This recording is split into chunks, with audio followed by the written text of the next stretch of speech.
So everyone, welcome to another live talk about D&D. So tonight we may have some issues with internet. So if it starts being crazy or it's really bad, I'm just going to delete it. But for those that hop on with me, feel free to comment and talk as much as you would like. And since no one's on right now, they wouldn't be hearing this until the replay. So anyway, thank you for joining. Tonight I want to talk about what level of DM are you? Because, quite frankly, everyone's very different. Everyone has different play styles, and also everyone has different methods in which they DM. Some base it off of something that they saw on the web or TV. Others base it off of an old friend or someone that introduced them to D&D in the first place. So it kind of depends on the person, what they're going to do. Personally, I started watching Critical Role. Some people despise it. Most people I know love it. Matt Mercer is a personal hero of some sort of mine because he's taken something just like Chris Perkins from Wizards of the Coast. They're both amazing DMs, different playstyles. Playstyles in the sense that they're different the way they play out being a DM. Some will go into a little bit more detail, and some will kind of stick with the rules 100%. And the other one will be kind of more lofty in their explanations and give this grandiose speech, where the other one might be a little bit more timid, or the other one might be crazy about it. Everyone has a different style, so I guess kind of talking to those that are on, thank you for joining. I see a couple jumped on. What kind of DMing do you prefer? Or if you're a DM, what kind of DMing do you like to give out? Because personally, I love going into great detail. If you have had a chance to check out my world on my Patreon, go to Patreon, you can click one of my posts and you can jump on there. On a scale of noob to Matt Mercer, we attempt to objectively judge your DM levels. Right, it is difficult to jump on something so grandiose as Critical Role and look at Matt Mercer and his DM tips and stuff like that and judge yourselves off of that, because he is a trained actor and voice actor and that sort of thing. So it's almost like comparing yourself to, let's say, Brad Pitt when it comes to your acting skills. Have you acted before? Maybe. I did Fiddler on the Roof when I was in high school, but was I anyone important? I was a guy with a beard, and that is the biggest beard I've ever grown since. But, like, you can't compare me to that guy. You can't compare yourself to Matt Mercer or Chris Perkins, because everything that you've come up with your stories and everything is personal to you and is specific to you. Just like, for instance, I don't use auto-tune when I record music because I will never sound like the people on the radio, and I don't want to sound like them because they're fake, most of them. And when you're DMing, I don't want you to try to be like Matt Mercer or Chris Perkins or anyone of that nature, because you want to base it off of what you know, what you've done. And I love those guys. I will watch them all the time. So it's, I guess, a good illustration, king and pawn. When you're talking about everything that is DMing, it's interpretation, all of it. Everything that you do in DMing is 100% you. The book is very clear on that. You don't have to be like anybody or do a specific type of DMing style, but loosely go off the rules if you want to, or be a hard, cool rule guy. But I would say the best DMs are those that look at their players, talk to the players ahead of time, and say, what type of play style are you going for? Are you going for the more action, less explanation on the city that we're going to? Or are you the more role-playing group that likes to get into the characters, get into the area, the politics, even economics and trade style and stuff like that? In the world that I've created that I'm putting up on Google Docs, Dan Prime, thank you, woohoo, I managed to catch one of these live. Yeah, I decided to mix it up. I'm going to do, most of the time, one in the afternoon, and then one in the evening in the week. So most of the time it's going to be Saturday, and the other day is going to be Tuesday. So they might interchange, we'll see what happens. Trying to get a feel for the group, see what everyone's thinking about, so I'm glad you could hop on. I know some of you have been like, why are you streaming at 1 or 2 in the afternoon Mountain Standard Time? Because streaming on a Saturday night makes more sense. The reason why is because I have a kid and responsibilities and 2-3 jobs. So I get going when I get going. So thanks for bearing with me. And I'm going to do a little poll soon on the Patreon. By the way, I talk a lot about the Patreon, not because I want you to go there and give me money. It's just the easiest place for me to collect all my thoughts, put them all out. I can do polls there. It's really easy to use and stuff like that. So go there and you can check out the stuff. It's free to use. But yeah, I have a world anyway. I was talking about DMing and kings and pawns. You can take an idea from someone else, but in the end, your style is going to be different. Sometimes I will think in my head, okay, I'm going to do accents this time, and I really practice the accents. I even do voice acting, studying, and things like that. And then I get to the moment, and I come out with the same voice I always have, and I try to do it for a little bit, and then someone giggles or something, and it's just like I lose all focus, and I'm just like, whatever, I'm going to tell the story like I want to tell it. So gauging your actions and how you're going to react to certain things is very important as a DM too, because everyone in your group is going to be different. Some of them, if you're lucky, are going to be very into it, and role-playing, that is, if that's what you're into. I love when people get into their characters, instead of saying like, well, my character, can my character do this, or my character is going to go say this. I instruct my players, I don't know if you do, or if anyone that's DMing, or your DM, says something along the lines of, what would your character do, or what would your character say? Because I try to get them into the role of their character, because nothing takes you out of it more than metagaming. Someone that says something like, and I've been guilty of this, I'm using an example of me so I don't embarrass anyone in my group. I've said something like, oh, let's see, what color is the dragon? Green? Oh, it's probably like shoots acid or something. Now, does my sorcerer level 2 know that? Probably not. I mean, maybe. I mean, he's just like figuring stuff out. He uses wild magic, so who knows what possible outcome. But you know what I mean? Like, you don't want to use metagaming, because the DM at that point was just like, well, yeah, but your character doesn't know that. And I'm sitting here thinking, that's rule number 1. Don't jump out and just like say stuff. It's not like I'm pulling out the monster manual. You'll be like, oh, his AC is this and these are his weaknesses. So control your players in the sense that you want to give them options that you're okay with. If they start saying things like, you know, like what the character's AC, or like the monster's AC is, or things like that, get a hold of it early on in the game. Talk to them aside. Don't talk to them during the whole situation, because nothing is worse than telling all these people in front of everyone else that, sorry, you can't do that, or you're ruining the game. Because when you do that, you single someone out, and it's not just talking about feelings. Let's talk about actually sitting down. Hold on one second. I've got 2 players who've been doing some accents. One does a Cruella de Vil accent, and another one does a mafia mobster. That's awesome. What kind of campaign are you running, if you mind my asking? And while you answer, I'll continue. So when you're, you know, I lost track, and we have to go back and listen to this. It's okay. Please keep commenting. Sometimes my brain is a little messed up. So I did remember kind of what I was going on is you want your players to be comfortable. And if I think that was what it is, we'll just say that's what I was talking about before.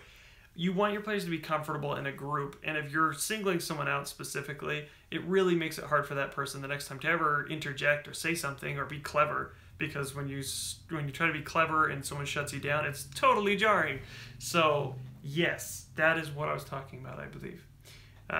Yeah, so what kind of campaigns are you guys running, those people who are watching? I'm curious, because what are you DMing, or are you players? Or have you DM'd before? And if you have DM'd before, what kind of things do you like to throw in there to keep your characters or players, that is, not in line per se, but like to keep with a rule set? Do you talk to them beforehand, or are you more the, let's just kind of figure things out? So the Cruella lady is doing a witch, and the mobster guy is a warlock working with a criminal syndicate. Sounds perfect to me. Yeah, I have a warlock in my group who is really into his warlock. So let's see, if you can get your party members to show half the emotion that Grog did and when Scanlan died. Spoilers, you're doing something right. So true. Spoilers for Critical Role if you haven't caught up yet. There was a moment, you can click away now if you haven't.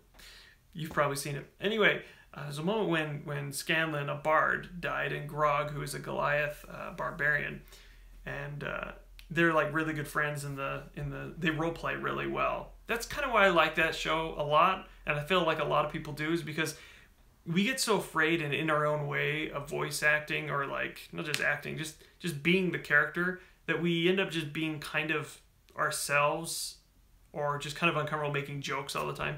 They did, and they progressed in such a way that was so like moving. When one of the characters died and was brought back to life, but when they died, it was just so, he played the barbarian so well, and he just said, well, you just lie there, you don't move, don't have too much fun without us, it was like, for me, and I'll be honest here, I'm an emotional person. I actually kind of cried when that happened. I was like, that was acting, that was good acting, and all the props to them. But if you can get your characters to do even half of that, like you said, it's pretty amazing, because you get your people together and you want them to enjoy it, because as a DM, I gotta tell you, it is so difficult when you create all week long, or 2 weeks, or however long it is in between your sessions. But when you create and create and create and devise this beautiful plan in these worlds, and then someone just goes off and goes murder hobo and kills some random NPC that was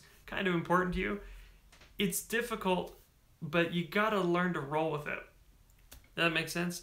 You gotta have plan B's and C's and D's, especially with D&D, because they're never gonna go in a straight line. This is why we love D&D. It's the reason why we love playing around with people, because it's getting in a group of friends. And I don't know if you've noticed this, but I know we've kind of gone off a little bit, but that's okay. That's kind of what this is for. It's so easy for us to jump on the whole bandwagon and be like, it's got to be this way. But for me, with D&D, I have found that when my group of friends, we used to play online games like Call of Duty and stuff like that together, and we still kind of do it once in a while, but we'd have a guys' night, and we'd have it every Friday or Thursday. And we'd get together and we'd play some game for a little while, and then we'd just be done. And after we're just like, that's fine. But when I introduced them to D&D, it was a total switch. Everything changed. Let's see, 1 second. Have you tried a quantum plot device? It's a stat block or important NPC that exists and does not exist and doesn't directly observed by the party. Yes, I do. In a sense, I always play an NPC. Some people say no against it. No, fix him. You got all these people with magical spells, and you tell me you can't fix him. Yeah, that was such a good quote. I love when Grog did that. So I do have to answer your other question, is that I always play an NPC, and a lot of people don't. They just say, let them do what they want to do. I have someone there who's able to be like a damage sponge, to be interesting at times, to give little tidbits. I always make him a magic user, typically. I've done rogues before, but I will have an interesting character that's kind of like the sidekick of the group. Not necessarily like a punching bag, but in the sense that they will bring information, or they have like a network of friends or spies or group of people that if they need help and they're just dying to understand something, I'll throw a little bit of a bone their way. So yeah, in a sense, I do have something like that. But anyway, as I was saying, you gotta really just focus on you and your group and understand what they enjoy. So I guess what you can take out of this is, don't ridicule players if they have questions. Try to get your players to play, role play, but don't force them to do it if they're not into it, because nothing is worse than being uncomfortable in a group of D&D. But thirdly, if you've noticed this, please comment below. How strong were you with your friends or group of people that you may not even have known at the time? I've heard plenty of stories like this. But when you started to where you are right now, how has that changed your relationships? Because me personally, it's like, okay, I was friends with them before, and some of them are like blood relatives, but the way we're in now, it's very different. It's like a nice like knit group, because when you're working, solving things together, rather than just mindlessly shooting something on a game, it's different because you're creating this world together. You're collectively. It's insane, really, if you think about it. And I understand why the outside world looks at D&D and us like we're crazy people, but you ever see those memes where it has those little, like, what the world thinks I do, what my mom thinks I do, what I think I do? You gotta see those. They're pretty funny. But when we're all sitting around, we're all imagining something together, we're creating a world together, and as a DM, you're moving this all together like a puppet master. Usually I've run D&D with people who I know well to figure out how they act. Oop, don't go away. It ran away. Okay, hold on. Let's see, figure out how they'll act, as then it does make things easier to engage with them. Yes, I found that to be true as well. You can have groups. I've been invited by, there's a local comic book store. I went and bought a book there once, and they're like, yeah, you should come play D&D with us. I'm like, I gotta be comfortable in a group, and even though I have a YouTube channel and I talk to random people I've never met on the internet before and put my music out there to all criticize and enjoy, I'm naturally a shy person, so if I get in a group I don't know how well I'll act. I will probably put on a mask and fake, mask figuratively speaking, and fake confidence and be like, yeah, I am this character. But being in a group, personally, it's more fun if I know them. So anyway, that's kind of what I wanted to get out of it. Is I'm glad you guys have been on and have talked to me. It's been better and better. I know I started this, it's kind of funny. I started this talking to myself in a room, and slowly but surely there's a couple more people on and a couple more since then, and it's great. And I just want you all to enjoy your time when you're ever on my channel and listen to my songs. If you have any requests, also my first song that I ever did on the channel was called The Revenant, I think. I don't remember, but it was about the Revenant, like the monster in the monster manual. I decided I'm going to do more NPCs and monster songs. A pair of nerds invented a game to bring other nerds together. Why force your players out of their comfort zone? Couldn't have said it better myself, Tom. You get a group of people together that we're not like the most socially accepted group, or we've been socially awkward before, and we've done strange things in our lives, and we say things that make people uncomfortable. But when we're all together, we become these heroes. We become these people that sometimes we can't be, or feel we can't be in real life. The psychology of D&D is quite beautiful and simplistic in the way it is that you take these simple things, these simple rules, you put them together in a fantasy setting, you sit together as a group, and you just talk at each other. You talk about what some character does, but that becomes real. That becomes so real. Every character I've ever played has been, it's like it takes part of me. Does that make sense? You put yourself into it. So I totally get that, and it is amazing that we can do that. So yeah, being comfortable is very important. Anyway, as I was saying, is getting a group together on YouTube, or people watching the channel, is incredible. I started this as a hobby. It still is a hobby. It's starting to make a little bit of money, which is crazy. So I'm very appreciative of those that have just got in. But I see intense critical role quotes in the live chat. Hold on, I want to read this. So must have missed something awesome. You can always go back and watch it. We talked a little bit about that. Is it Jared? I think it's Jared. I hope I'm not butchering it. It's a cool name. Yeah, we did talk a little bit about that. Mostly about getting into character and how Critical Role tends to really, they get into character, but they're also professionals. So we're talking about bringing certain levels of that to us. Anyway, I just want to thank you guys, those that are rewatching and those who are live right now. This is a hobby. I've enjoyed it very much. It's, and I have 2.5, 3 jobs. It gets pretty crazy, so that's why the lives aren't always the same day, and that's why they're not always, the same time. Sometimes I do them in the mid-afternoon. I think one of the most amazing things about D&D is that you get to make a story that is meaningful. It's like writing a story, reading at the same time. So true. I'm an avid reader and writer myself. I actually wrote a book that was like 11 chapters long, and then my computer crashed and died and burned, and yeah, so I lost that. Anyway, yeah, I write all the time, so I get it. When you're writing something together as a group, it's a lot of fun.